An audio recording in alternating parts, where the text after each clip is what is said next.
Oh, welcome to another edition of Something to Talk About. I'm just sitting out here on the deck of my yacht and I'm looking for my co host. She's somewhere either on the beach or somewhere around, but Vaughn will probably check in with us shortly. But we've had an ongoing funny conversation between us because, as I posted in my promo for the show this week, uh, while I said one of us was here and one of us was sipping cocktails on the beach in Mexico. Well, I guess you can guess who was here and who was there. And unfortunately, I think her mind is still there because she just texted me and said, "Well, go ahead and you can start the show, and I'll join you as soon as I get there." Well, excuse me. So anyway, I thought, well, when she gets on the show, and she'll probably be doing it from her patio and everything, I was going to make it look like I was sitting out on my yacht out on the in the harbor and enjoying myself. So we'll catch up with her. Just saw a little bit of a drop in there. Ty Foley has joined in and is listening. Thank you again, Ty, one of our most loyal listeners and a very dear friend. He and I. Well, we don't go back a long way. We go back a few years and all. But I'm a collector of Ty Foley's art, and also I'm very much a collector of Ty Foley's knowledge of art. We became good friends through Park West Galleries, and he's a very avid collector, and we'll continue that relationship as we go forward. But I hope everyone is doing well. You know, we're still a week or two ago, Vaughn and I said, maybe we should start talking a little bit less about the effects of this pandemic because it looks like maybe it's starting to slow down. Uh, More of the restaurants were starting to open up, and maybe we see the light at the end of the tunnel. But some of those things opened up, and there were a lot of public gatherings, and the result of that is that there are more and more cases of COVID being diagnosed, more people getting sick, and so some of the restrictions that were eased going back a couple of weeks, now those are being rescinded or cut back. Some of the restaurants are going from 75% occupancy being cut back to 50% or maybe even less. Some of them that had indoor and outdoor dining, they're limiting it to just the outdoor dining. The problem is there's no menu for what's going on. You have to be kind of proactive as to what's going on, seeing what stores have what restrictions. Some are limiting the number of people that can go through the door. Some, like here in Home Depot, there is one way in and a different way out of the store. They're trying to make it more of a one-way journey through and limiting the number of people in the store at any one time. Uh, I applaud some of those companies like Costco. You cannot even walk in the front door of Costco if you're not wearing a mask. I know that maybe some people are upset because they say, well, I don't really need to wear a mask. Well, if you don't need to wear a mask for your sake, then please consider wearing a mask for my sake and for other people around you. Um, the biggest controversy also now that's on our table is what's going to happen a couple of months from now in the school systems. Um, the government wants all the schools to be open like they were last year in September and to open their doors business as usual this September. Is that a safe approach? I'm not the one that makes those decisions, but personally, I'm not so sure that it is. But in many school districts, they're leaving it up to the school administrators and in some cases up to the parents, which means some of the students will go back to the school classrooms and others will continue to be doing their learning from home. This has a whole, you know, set of issues in itself because some parents who definitely need to get out of the house and go back to work. And I'll say, no, I need to get my kid back into the school so that I have the freedom to live my life and go to work and do the things I have to do. Other people are saying, no, I don't know whether I want my child to go back, even though the schools are going to be going that extra mile to make sure that that everything is clean and safe for the kids. Part of it is going to be a decision as to how safe the parents feel about settling the kids, and if they're going to keep them at home. Now those kids need to continue to do their learning online. So lots of questions. We're still faced with lots of those questions. We're not really thrilled about having to deal with those questions, but I guess we will until we do find the solution. In the meantime, hope that everything is going well for each and every one of you that are watching and listening. I thank you for being here for something to talk about. And if there's something that you want to talk about, go ahead and say so. Just a pop in from Sherry Scamardo, who said she loves the background. Yeah, I do too. The wind is just blowing through my hair. I'm really enjoying being out here on the yacht today. Sherry Scamardo, beautiful lady who is in charge of the senior program at Collin College. And she has had her challenges through the springtime with kind of a shortened season, having to do our classes virtually. I did a class in the summertime. By the way, for those that are not familiar, that are in the Dallas-Fort Worth area, Collin College has a program called SAIL, and that stands for Seniors Active in Learning. And it's open to seniors. They can sign up and take up to about 7 classes, per semester, and all for a flat fee, and go to multiple campuses when the campuses are open, and take programs just to keep the brain salad going. And it's a wonderful program. You can go to Collin College online and learn a little bit more about the continuing education programs and the SAIL program that they have. And Sherry Scamardo is the head of that program, and she does great work for all of the seniors in our area. For those that live outside the DFW area, contact your local community colleges. Find out what they have to offer in regard to continuing education for adults, and if they also have programs that are targeted specifically to the senior population. So, these are great. Oh, look who just popped in! My goodness, it's the Monkey Butt himself, my illustrious producer, the owner of KVGI Radio, and a backwoods warrior. It says on his shirt. Yeah, company no longer in business, but I like the shirt. I like the material. It's comfortable. And it's got the best thing on the arm, That's right. Yeah. That's right. And since you live in the backwoods now, you're a backwoods warrior. Well, you can see back there, it's not snowing or anything, but it's kind of got that black and whitish look back there. But that's because the sun's not out and it's been raining off and on. I was going to comment about Ty Foley. I don't like the guy. I don't like comments back and forth. As an artist, I don't like him as an artist. Oh, wait a second. I don't know him as an artist.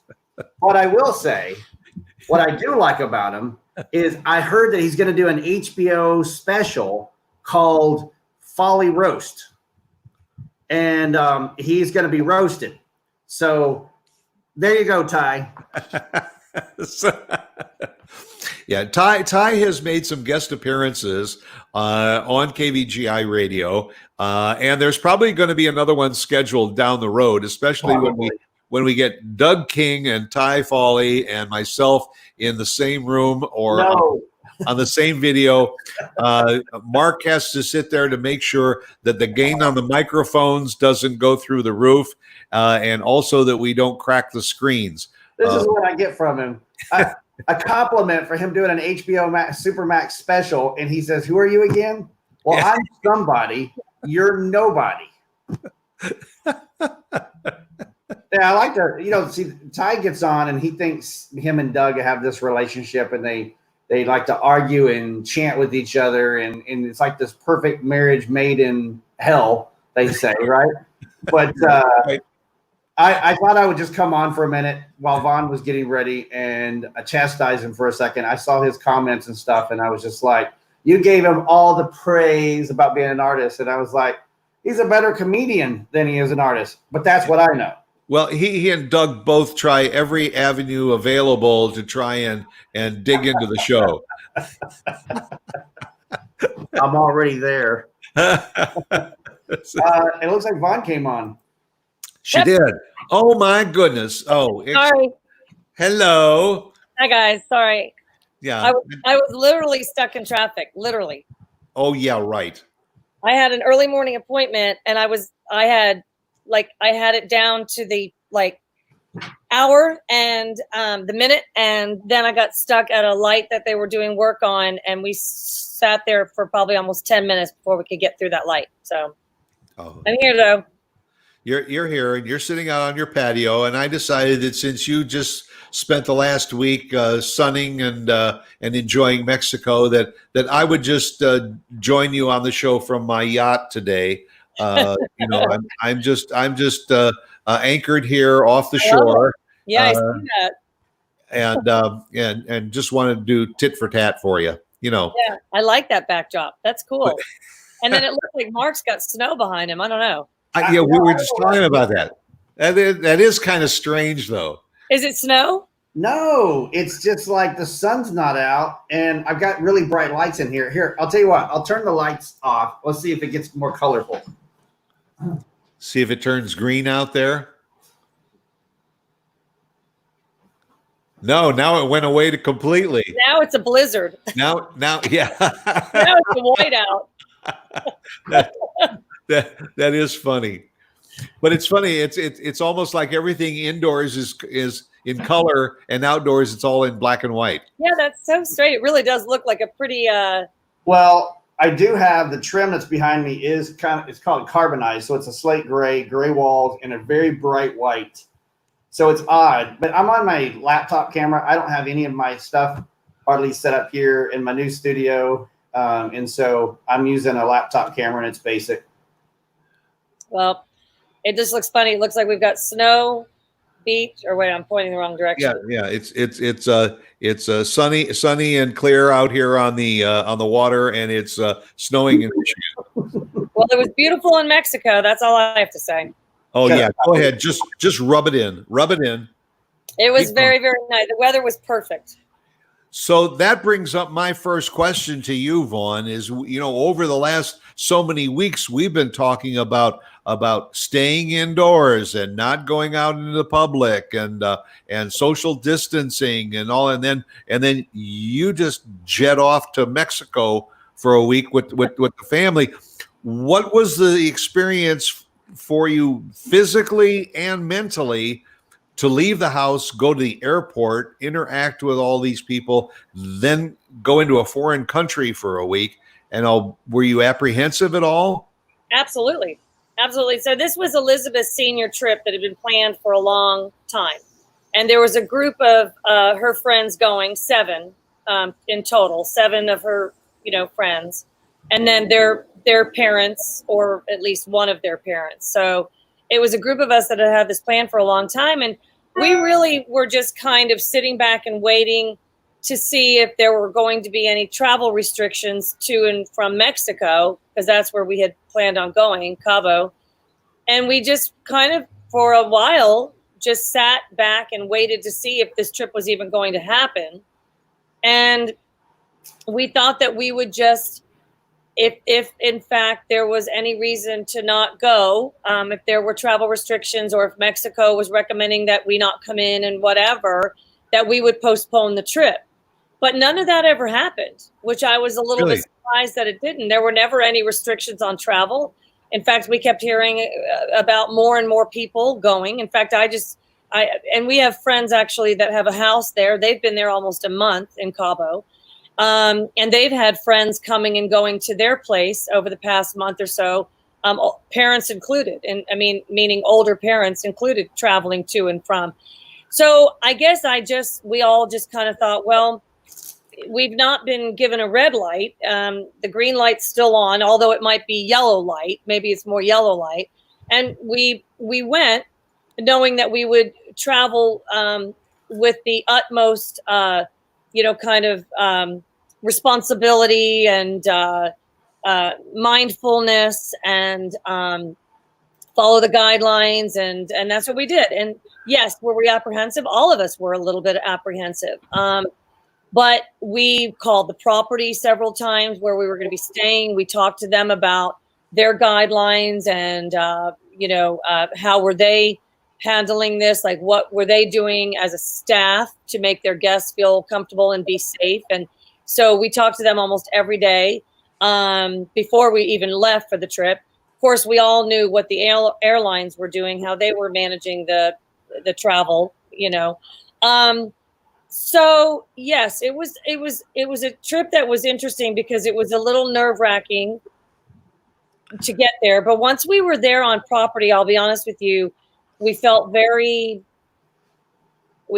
comfortable, and we felt like this. Well, first of all, the property was only at about 300 guests, and they can usually accommodate around 1,200 to 1,400. And so we never, ever felt like we were elbow to elbow with strangers and in the midst of large groups. We really were kind of on our own private little trip because we were just with our group wherever we were on property at any given time. The staff could not have been more, in my eyes, responsible. They were everywhere you walked on property. Somebody was cleaning handrails, doorknobs, stepping aside, letting you pass. All the staff wore masks. Again, like I said, because they had the capacity restriction, they were not going to ever go above 50%. But while we were there, they were only at about 30%. So you can imagine a big sprawling property. You knew that there were other people there. Obviously, it was active and there was music playing and it was fun and all that. They created that kind of environment, but you never, ever felt like you were just really crowded and amongst strangers and in large groups. They had certain places closed on property, like the bars were not open, meaning like the swim-up bars, places that would generally attract groups of people to sit and congregate. They didn't have those places open.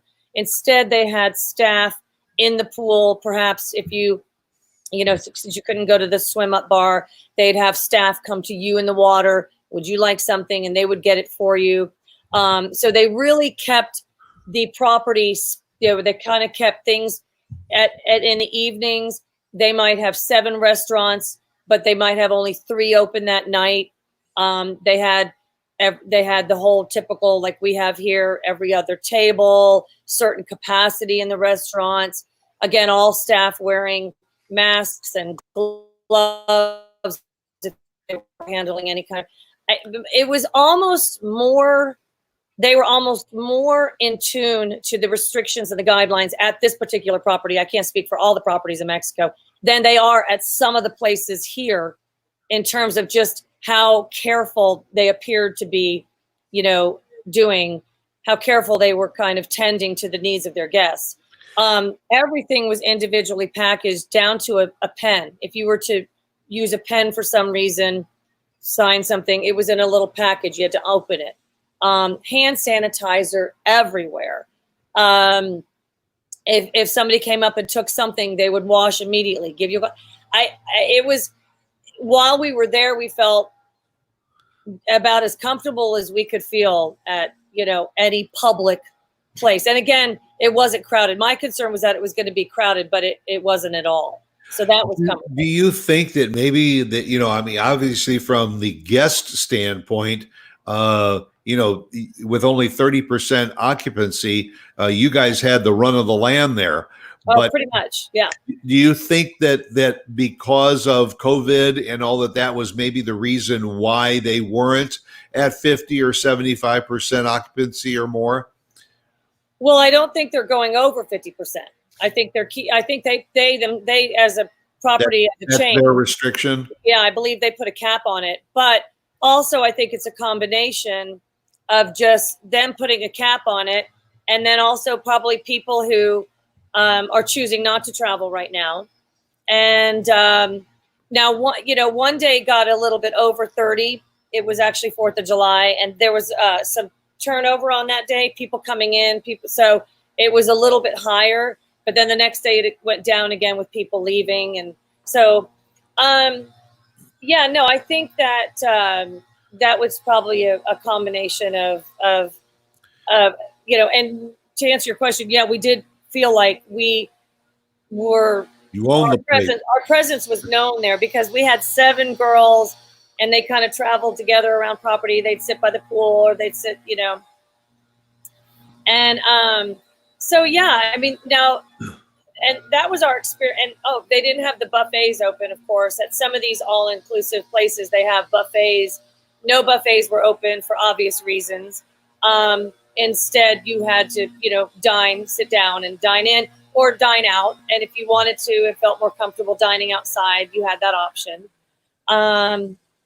I was going to tell you, I was sitting at the table and overhearing a conversation next to me, and she was talking about a property where they had just come from or knew somebody there, and they did have their buffets open, but they had wait staff escort them to the buffet. And I don't know exactly how they would do it, but then they would talk them through and walk them through the buffet, and I guess serve them in a particular way, and then go back to their table. So most of these tourist kind of big, properties are really appear to be going to great lengths to make people feel safe and comfortable at their property. The last thing they want, obviously, is something bad to go down at one of their properties, and then they have to, Exactly. work through that. So, yes, once we got there, I mean, getting out the door on this end was a bit nerve-wracking. We were all a little bit uneasy and unsure. But the fact that there were never any travel restrictions going to and from Mexico kind of made us feel like, all right, I guess. And so, and I knew that it was going to be, that the property was going to be, following the guidelines and the restrictions, but they went above and beyond what I even expected. I mean, the fact that everything was individually packaged, or the staff, just the way they were cleaning everywhere, and the way they kept people kind of away and distant, and the way they distanced themselves, and the way they were washing their hands, and they actually exceeded my expectations. This particular property did. Do you feel that it was the same way through the whole experience? In other words, when he got to DFW, obviously there probably weren't a lot of people running around the airport at DFW, but then when you got on the plane, did you have that same feeling of comfort that they were cleaning, they were taking care of it? Were you social distance on the plane, or was the plane packed? And then when you arrived at the Mexican airport, did you also feel like they were stepping out of the box in order to keep things safe? So that's a good question. And actually, I actually talked about this to a friend of mine. The part of the travel experience for me that was a little bit kind of just a little eerie, I don't know if that's the word, but was actually the flight. Going through DFW at that hour, it typically would have been more crowded, for sure. We noticed that it wasn't as, obviously not nearly as crowded as it would have been summertime travel, but it was active. It was active. Now, there were very few restaurants open when we were at DFW the morning that we departed. And so what time did you leave? Well, our flight was at 7 7:30. No, it wasn't. It was at 9:30. 9:30. 9:30. So Okay. we were there. We were there at 8. Yeah. So the shops and restaurants were just opening. Those Yeah, were but opening. normally at 9:30 you've got more open, and because people are traveling at all hours, so Right. it doesn't matter if it's 9:30. Somebody could have just flown in from somewhere where they want dinner or lunch or whatever. So normally it's much more open and active. So the closures I felt when I got to DFW that morning, I felt the silence of the retail and restaurants at DFW.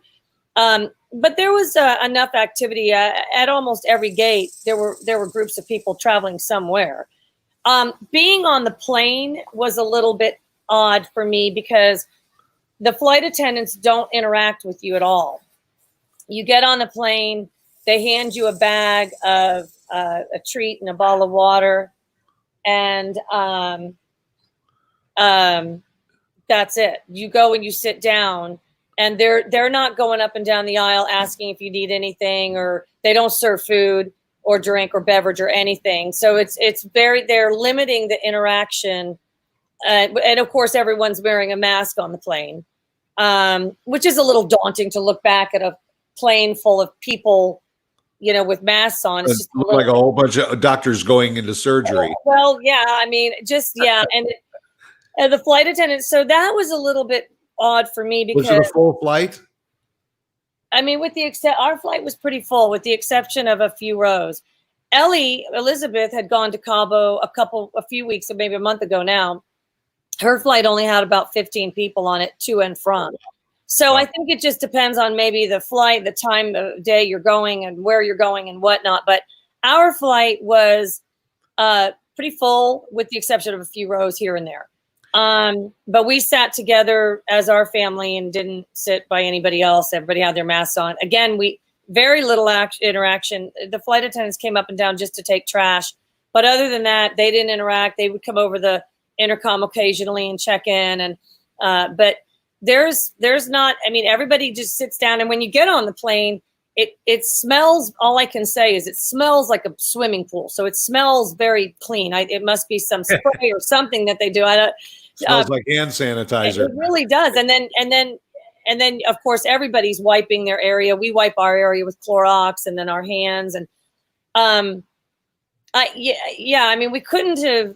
We traveled, but it seemed to me that most people traveling around me were traveling with great respect and responsibility to themselves and to others around them. People would step away. You were not crowded in a line. Obviously, you had to get on the plane, so you're in a line there. But people kind of kept their distance, and everybody had their masks on. And like I said, you got on the plane, and you could see people wiping down and hand sanitizing and put the air on. So, and then in Mexico, actually, on that end, they didn't even have you come. You walked, you parked the plane. What did you park a plane? I don't know. You landed the plane and then you parked. Do you park it? I don't know. We parked the plane. Yeah. What do? Do you park a plane? You park a plane, Mark. Do you park a plane? Okay. You park a plane and then you deboard. Okay, so we parked the plane and then we deboarded, and then we actually walked from the little runway, not the runway, but like they came on, and then we the gangway. I guess so, yeah. And then we walked to the door, and again, I'm assuming that's to keep us from clustering in the jetway. I don't know, but we were out and opened the door as soon as possible. And then there's in Mexico, they took your temperature right when you got there, and they took your temperature before you left as well. You also had to fill out a health form, answering all kinds of questions. Where have you been over the past 14 days or whatever? And they're all like, the people who were taking your temperature were dressed like in medical gear. So one of my fears traveling was that I got there and I had a fever. And then what do you do with me? Put me on a plane and send me back? I don't know. I was going to say, did you see any instances of anybody getting off of the plane and getting their temperature and then being diverted over to TSA or something? No. So for the most part, we were talking earlier about the comfort level of going places where you are wearing a mask, but there are other people that, are exercising their their right to not wear the mask. Did you encounter any areas where people were not wearing masks, or pretty much everybody was following the rules? I'm going to tell you a funny story, and I really don't know if this man just borrowed this T-shirt or what. I don't know. But we were in the airport coming back home, and everybody has a mask on. I mean, everyone has a mask on. And even when you get into the airport, I went into a gift shop to get a bottle of water and a little bag of chips for the flight home. And before I even entered that gift shop, she stood there with her little tray of stuff, and she squirted my hands. I had to wash my hands, and she took my temperature. Really? Before I could even go into the gift shop. And they stood there, and they only let a certain number of people in. And when they left through a different way, then they would let somebody else in. So again, the travel experience exceeded my expectations in terms of people around me showing that they were being mindful and responsible and respectful of the whole travel experience. That was my observation. But there was one man in the airport on that end who was sitting. Oh, and you had to sit. They had certain there. By the way, there are stickers everywhere. I feel like I'm in a big giant game of Twister. I mean, there are just stickers everywhere. Stand here, social here, be here, go here, respect people. And like, you feel like you're just jumping from one circle to another because you're just trying to make sure you're not too close to people. But even on the chairs and the seats in the airport, there are big stickers, saying, and professionally made stickers. You just skip this seat or don't sit here, and then an open one, and then the sticker again, all over. So nobody was sitting, unless you're family, you can sit next to each other. But this one man sitting in one of the seats, his whole family had a mask on.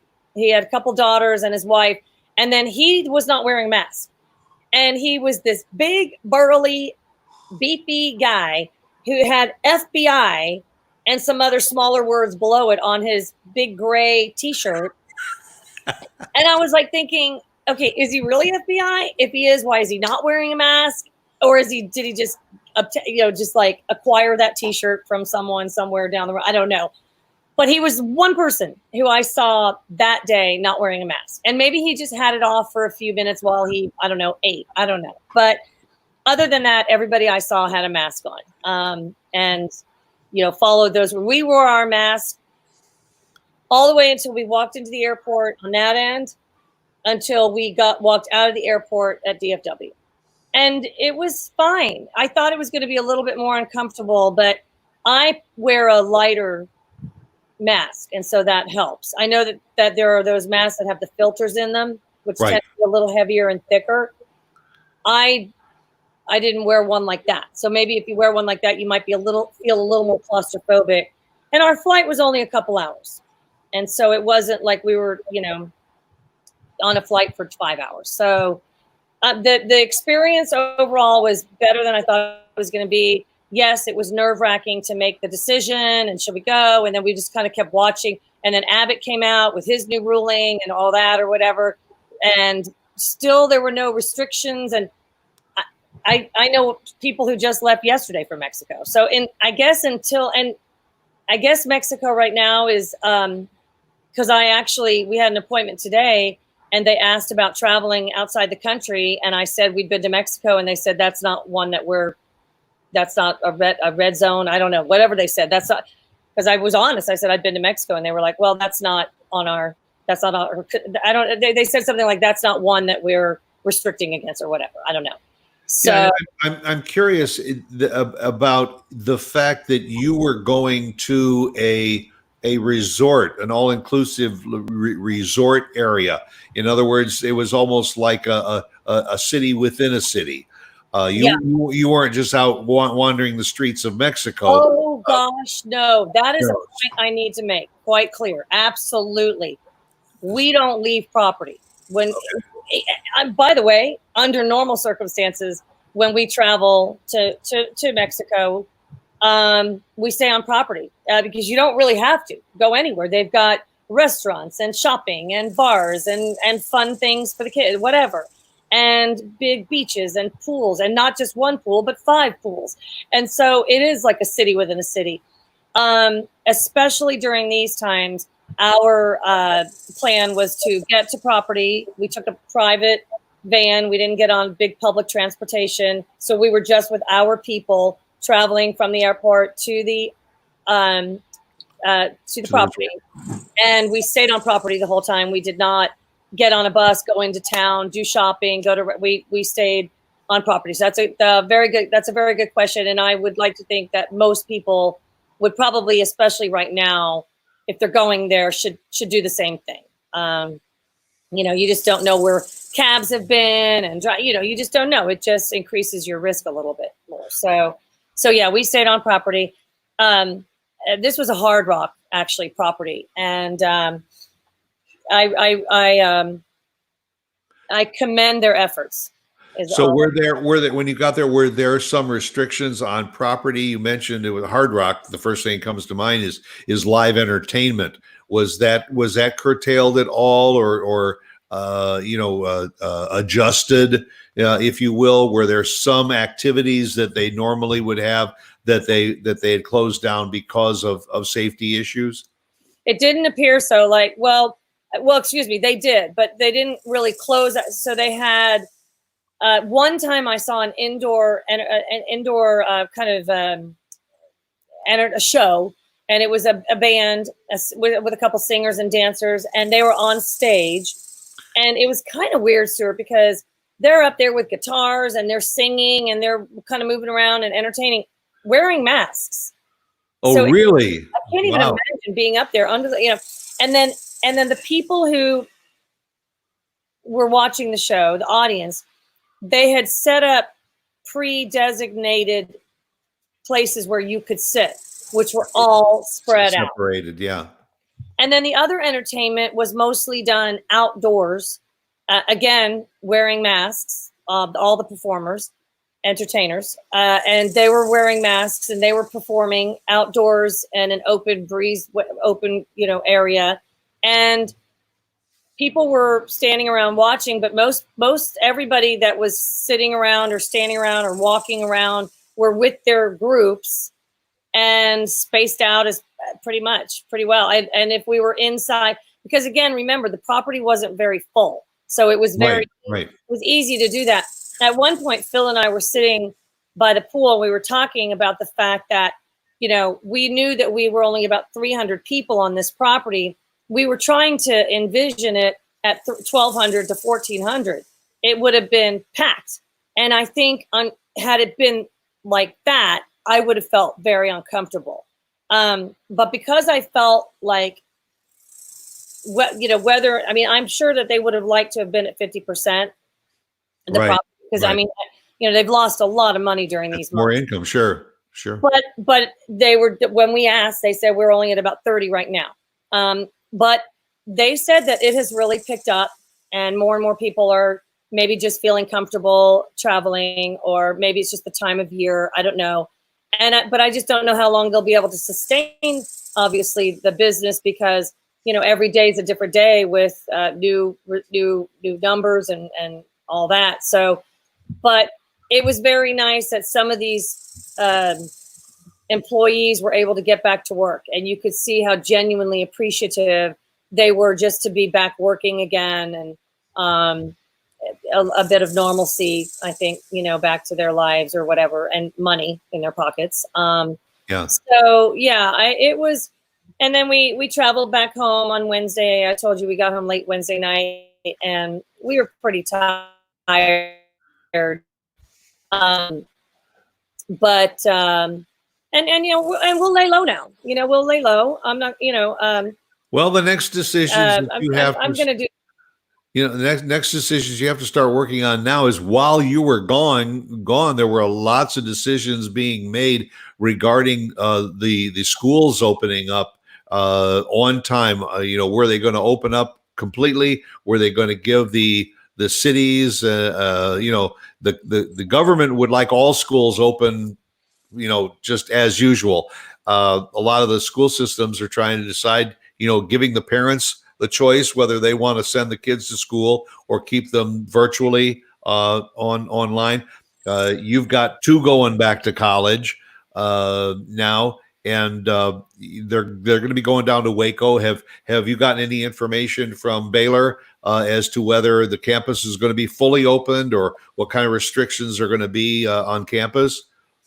I mean, I feel like our president has been so very communicative, which has been very appreciated. But it seems like every week it's something new and different in terms of the developments and the plan moving forward.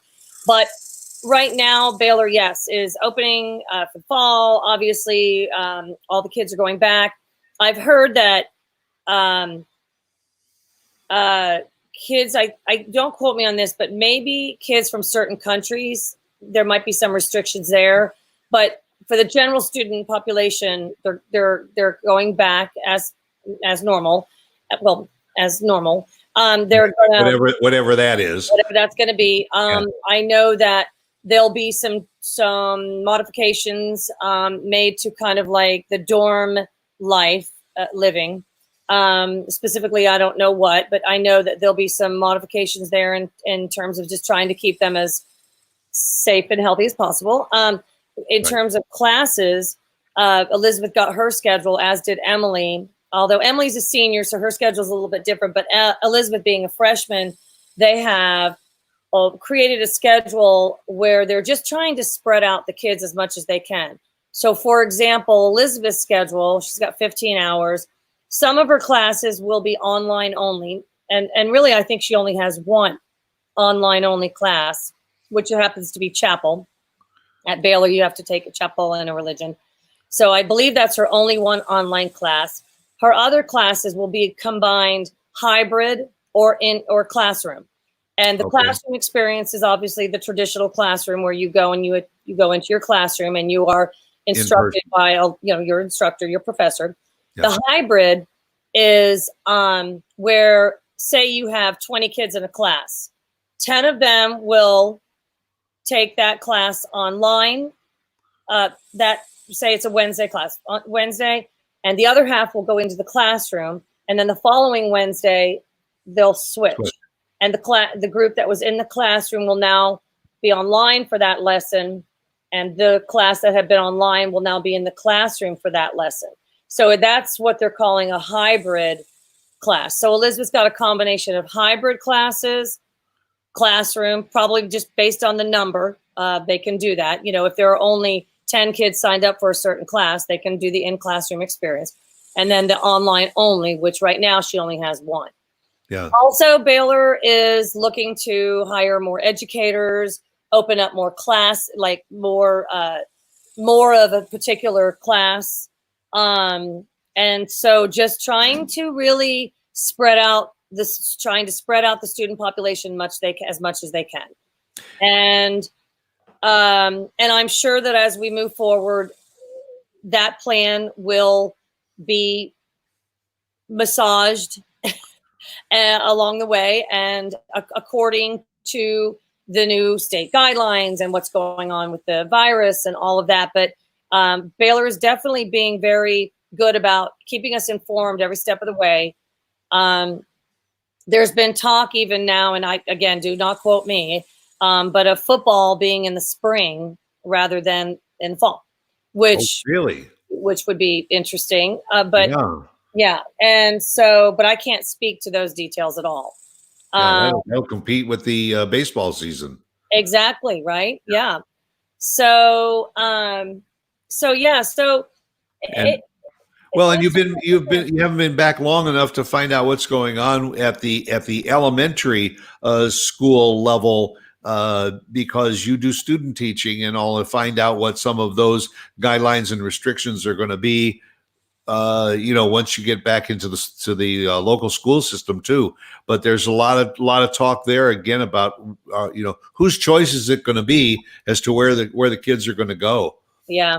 And I've heard that there are some parents that are just not ready to send their kids back, whatever age they might be, whatever grade they might be in, but that they might consider homeschooling, which I don't know that everybody is qualified to homeschool or even equipped to homeschool or has the time to homeschool. Well, and how much a part of that homeschooling are the schools going to take on in order to provide that information for the students to be homeschooled? Right. And the hard part is we're already in the middle of July, and a lot of the schools are getting ready to open in the middle of August. We're 4 weeks away, and they're still trying to juggle exactly what we're going to do, and watching the number of new cases on a daily basis to see what decisions have to be made. Right. It's got to be a tough decision to put all of our school administrators in right now. I'm sure that they are all like just knee to knee in these meetings, just trying to hash out some kind of plan that makes the majority of parents and students going back to school. And I'm talking just like 12th grade and under, just Right, public right. school here, make them feel safe and comfortable. And they might find themselves needing to hire more teachers as well to open up additional classrooms to lower the student teacher kind of ratio. And because I know that, yes, I do substitute teach, and some of the classrooms can be 26, 27 kids. And that's just too many right now. So they're going to need to maybe come up with some kind of plan where, and I know budgetary, constraints will keep them from hiring, many new teachers or whatever. But Right. I would think that would have to be a main focus, is to really just try to keep these kids in small groups. Well, if the option is for some of the parents is that it is up to them as to whether they want their children to be in person in the schools or at home. If let's say, the scenario you gave earlier, that there's 26 students in the classroom, that if half of them are in the classroom, that'll make it easier for the in-class experience, and the others that are going to be doing it virtually, that at least gives a little bit of breathing room for the teachers that are physically in the school with the students. But again, they're not going to know until day one as to how many of the students are going to be in the classroom and how many of them are still going to be at home. Well, I think they're going to need to get that information as soon as possible. They got to do it quickly during registration or whatever. Yeah. But also cafeterias would be a concern. And maybe these kids don't eat in the cafeteria for for an indefinite period of time. Yeah, maybe I think they were talking about that too, that all lunches will be brown bag lunches from home. For the time being, yes, I could see that, because then you're not putting 100 some odd kids in a cafeteria at the same time going through the line, and right. So now, then you're up against the kids who are on a meal plan and who rely on those school lunches. Yeah. So there's so much of this that needs to, and again, like I said, I can speak only to Frisco ISD. I firmly believe that right now they're trying to put together a plan that's going to make our district, the shareholders of our district, feel very safe and comfortable moving forward. Right. And if a family so chooses to homeschool, I think that's fine. Just, just make sure that you're in a position to be able to give your child still a good, the best education possible. Yeah. Well, what we'll do is we'll spend the next week kind of looking at what's happening, and we'll meet here again next Friday and go over that, and then pick some other things to talk about too. But in the meantime, glad you're back in the old USA, and good to be back. I'm gonna have fun on your sailboat. Yeah, I'm gonna sit back and order. I'll take another one, please. Yes. Right. And then we'll head back into the harbor. And for those that have tuned in, thanks for being with us, and we'll catch you right here again next week at the same time. Go out, make it a good day. Stay safe. Stay healthy, and wear your masks. Okay. Take care. Talk to you later, Vaughn. That's right. Bye-bye. Have a great day. Bye.